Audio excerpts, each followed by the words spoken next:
housing list. So I said to him, how long do you take to get on the housing list? So he said, well, I think about 2 years is the average now for young people to get on the housing list. And I said, this is the bad old days then? He said, yes. I said to him, well, in the good old days, when I got on the housing list, it was 4 years. And I had my father-in-law was a clerk of works for the local council. It still took 4 years to get onto the housing list. So I said to him, how come yours is the bad old days and mine was the good old days, and yet mine was worse? And anyway, the conversation kind of led into a further diatribe where I literally said to him, well, I decided to leave the UK and do something about this. And in 1977, which is a long time ago, I moved to Norway, and I spent 2 years there doing PCB design and layout. That 2 years was quite traumatic. Also, it formed possibly the most important part of my life. In fact, it was the first time I understood that printed circuit boards were actually made and they weren't just on an artwork. That was the crucial thing. The second part was that to get to Norway, I had an interview 1 week. I got told the following Tuesday night in a pub that I'd got the job and that I had to leave on the Sunday to start work on the Monday in Norway. Now, that gave my wife about 5 days' notice, yeah? I never saw her for 4 months when I got there. She stayed at home, I stayed in Norway. 4 months where there was no internet, no mobile phones, okay? We didn't have a landline at home, so I had to ring her father's house because he had a phone, and we had to fix it for Thursday night at 8 o'clock Norwegian time, 7 o'clock UK time. All these things were sent to trials, of course, but the most important part about that was there was a gentleman who interviewed me, gave me this job, gave me the opportunity to work in Norway. My wages in the UK at the time were £65 a week. I went to Norway, my wages were £365 a week. So it was worth doing. Okay?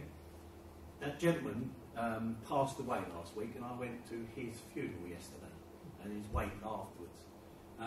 The little cut on my eye here is a result of part of that. I stayed out a little bit too late last night, upset my wife and all the rest of the things. But that was very important. This gentleman's name was Frederick George Pochodnia.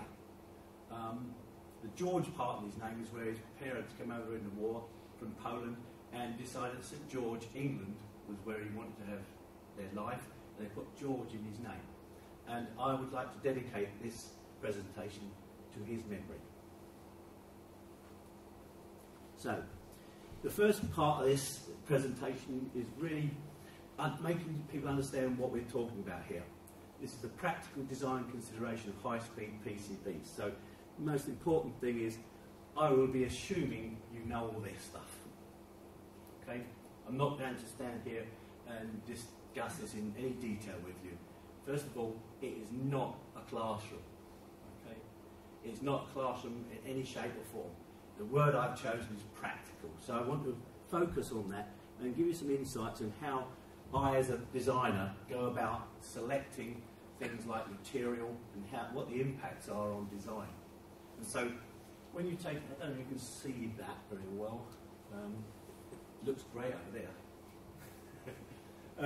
The most important thing on these lists are, you get a material sheet like this, data sheet, is there are a couple of things on here which I, as a designer, pick out straight away. You in manufacturing look at other things, but me as a designer, the thing I'm looking for is I'm looking at DK and DF. For me, they are the two most important things I need to look at. Okay? DF, dissipation factor, gives me the idea of how fast this material is, what sort of data rate can this material actually perform at. DK, on the other hand, does have some impact on these things, but it has less of an impact on speed, more on manufacturability. And I'll come into that in a few moments. So what are we talking about? This is a real live example. This is for a design from Ericsson, an Ericsson backplane. It was a design that was commissioned to my former company, Sanmina, and I was the principal architect of this design for Ericsson. And the original thing was the backplane, 36 layers, 10 gigabits, 100 ohm impedance setup. Now, the thing about this is you must look at these numbers and say gigabits is the data rate. Okay? There's a lot of confusion when you see about gigabits and gigahertz. And sometimes people apply this to one track or a bus or a whole channel.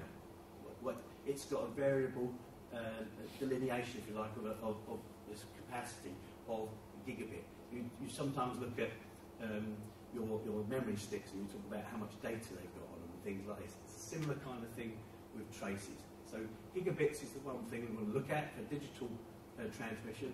That's the crucial element. The key thing here about is that the 1 hertz, okay, can deliver more than 1 bit.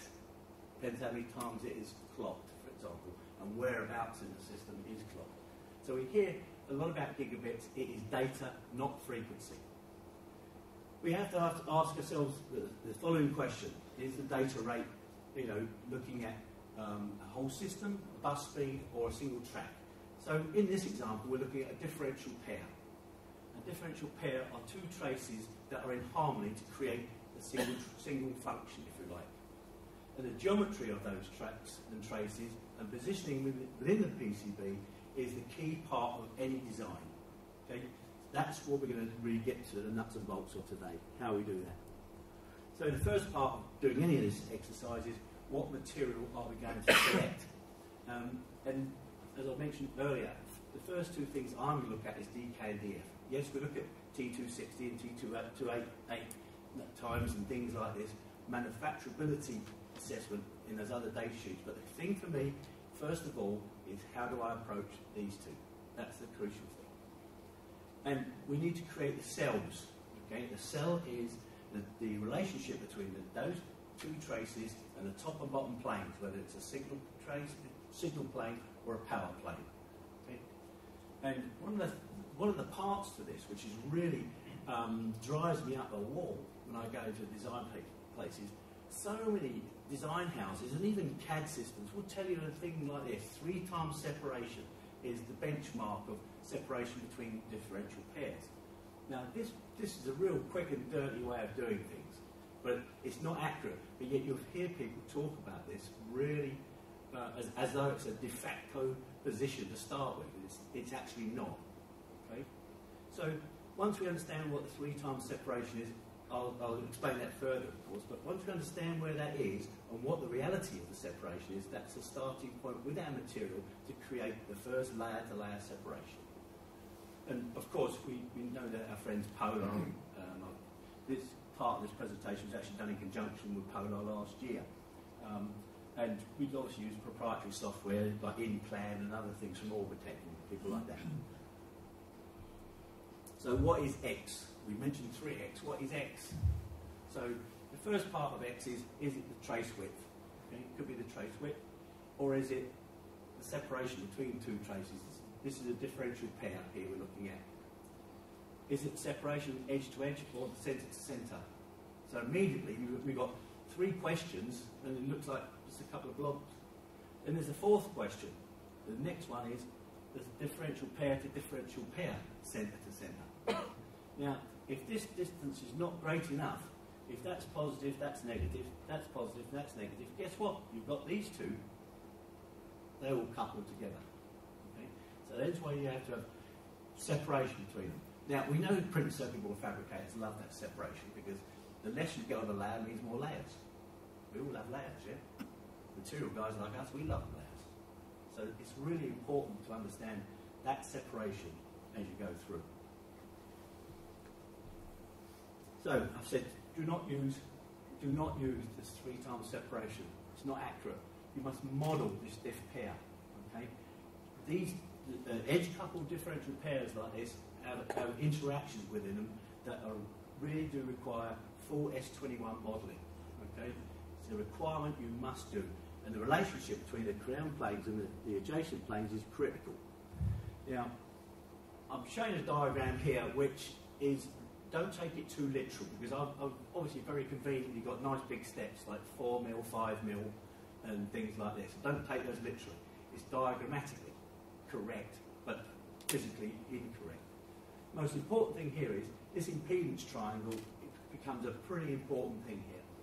And if we have a material where it's a thinner dielectric separation between layers, okay, that decay is the same. What it does, it forces a smaller trace onto the design. Okay? So if you've got this separation in your layers, your stack up, you've got that trace width, but you want to go narrower, you now have to get this one. And how many people like to have, you know, a metre long backplane with 4 mil lines and spaces on it? It's pretty tough to do. People do it all the time, but you know, it costs a lot of money. So this is a crucial element to understand. As soon as you do this, the manufacturability of the same trace drops. Okay? Its yield drops. So looking at this cycle, if I turn around and say to you, these listed along here, the super materials, they're listed, they're actual real data sheet numbers. Okay? I've exaggerated to get a slightly bigger separation between them, but they are in order. Okay? So what I'm saying here is looking at these materials, and I'm saying, look at this, the decay effects using the differential dissipation factor as the key selection criteria. So if I'm looking at performance on speed, so I'm looking at DF, what's the difference in the layer? Okay? So you can see these, the difference in layer to layer separation is enormous between some of these. Okay? That's real.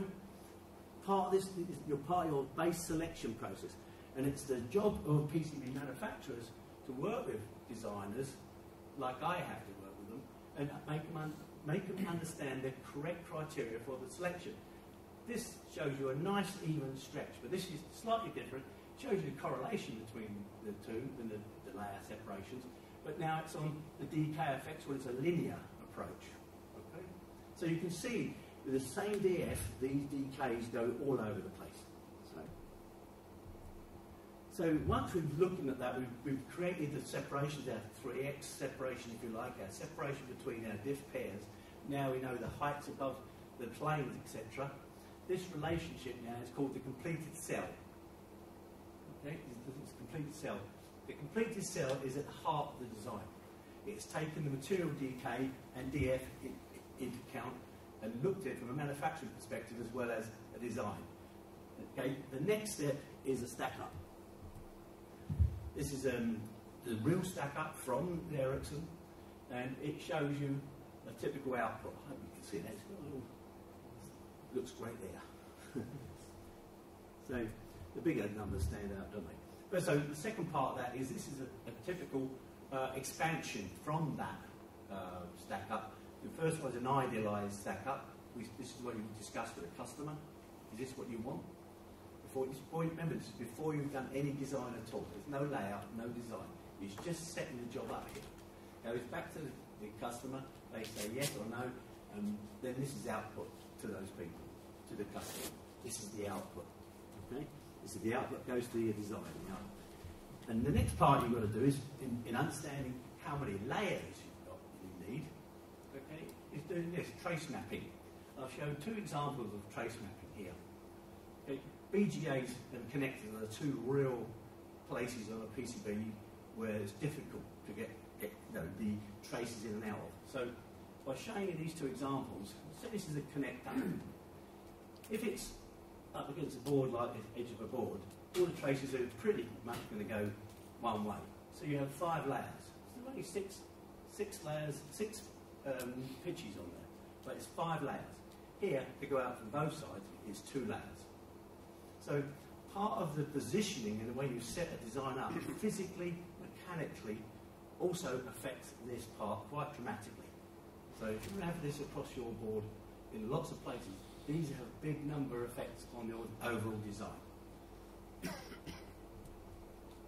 Here we show you, this is an actual drawing. Me and a crazy Italian guy sat and drew this on one of his physical plots. Remember, the design is, the layout is not done. This is just the mechanical. Okay? This is just mechanical. And you can see us drawing paint markers all over the thing.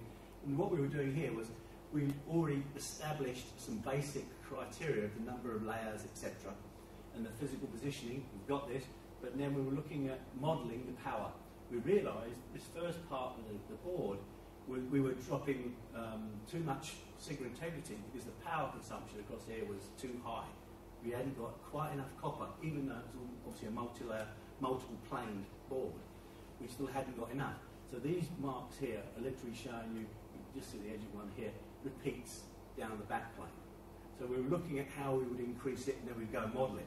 So this is mapping the power layers as well as the trace layers. Okay?